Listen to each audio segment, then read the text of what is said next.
Okay, so now we're going to start to look at skeletal muscle. We had a very brief introduction on the musculoskeletal, on the skeletal system. So now we start to look at the skeletal muscle.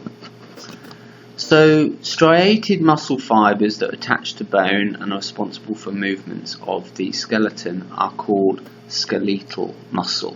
So let me get my pointer and I can show you some of these points. So what we have is we have a bone, a tendon attaching to a bone from a muscle. A muscle is covered in this epinesium, which kind of covers and supports the muscle fibers. Within the muscle itself, we have fascicles wrapped by perimesium. And within these fascicles, we have muscle fibers. So within each one, we have lots and lots and lots of muscle fibers, and this will become really important when we start to look at the different types of muscle histologically, and we look at how to differentiate between the different types. So this patterning becomes really important.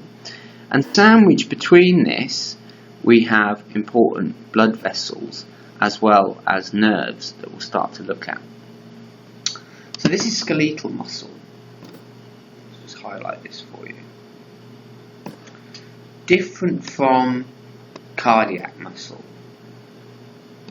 So we're going to have a look at the differences between the two.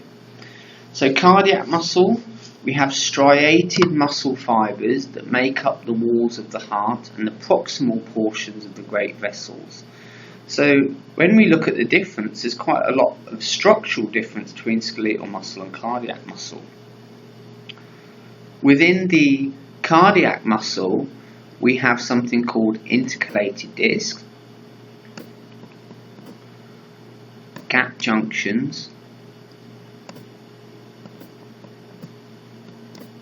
and we can see some other important things such as the desmosomes, the mitochondrion, all of which we'll start to look at through our histology. The next one we have is smooth muscle. So we've gone to skeletal muscle, cardiac muscle, and smooth muscle. Smooth muscle, non-striated muscle fibers that line various organs and attach hair follicles and line the walls of most blood vessels. And again, much different to that of cardiac and skeletal muscle.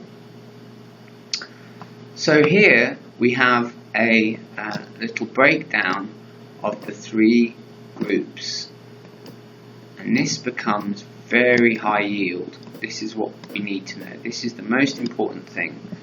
The major location, the major function, and the mode of control. So skeletal muscle attached to bone and skin of the face produces bony movement and facial expression. It's voluntary. I should do this in different colours. So remember, skeletal muscle produces body movements and facial expressions, and it's voluntary because you can control this. Unlike the smooth muscles, which are found on the walls of the hollow organs and the blood vessels and the iris, these move contents through organs via vasoconstriction. This is involuntary, so we'll just do this in a different colour. Let's try blue. These are involuntary. Cardiac muscle, as the name suggests, cardiac, heart, walls of the heart, pumps blood through the heart, is involuntary. Now you're probably thinking, well, why is this so important? Well, this becomes very, very important when we start to learn about the different parts of the nervous system.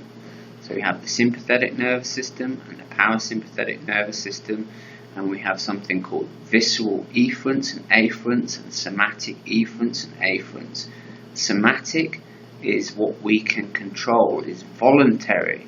So somatic effect and information becomes important here. So this is something that we're going to come back to over and over and over and over and over again. But for right now, this is a really important slide. Remember this, remember this, remember this.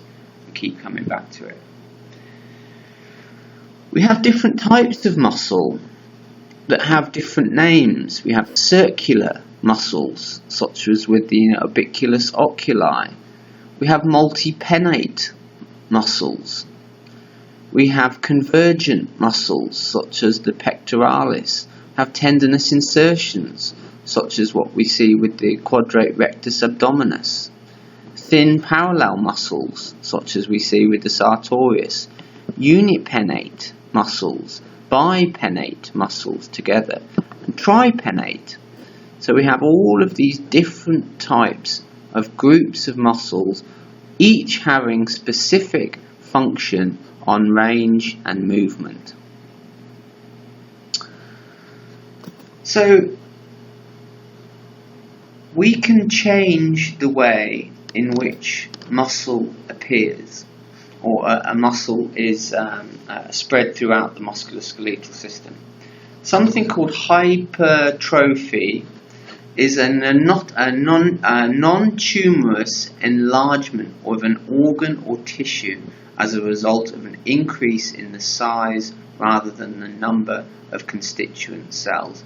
So here we have a case of hypertrophy, not hypotrophy. Hypertrophy and atrophy is the opposite. It's a wasting, a decrease in the muscle. So hypertrophy, we see this enlargement of the muscles, like you see with bodybuilding, or when you go to the gym and you work out regularly, you start to see that your muscles increase in size and they need more protein to, you start to need more protein within your diet to support this growing, as opposed to the opposite. So if you have an injury, if you've ever broken your leg or broken your arm, you'll start to note atrophy, and this is the decrease in muscle. It's a decrease in the size or wasting away of a body organ, tissue, or part owing to disease, injury, or lack of use. Atrophies are very common in patients who are in long-term hospital beds, so patients who are in comas, or patients who maybe have some kind of neurological disease where they can't move or not as active as they were.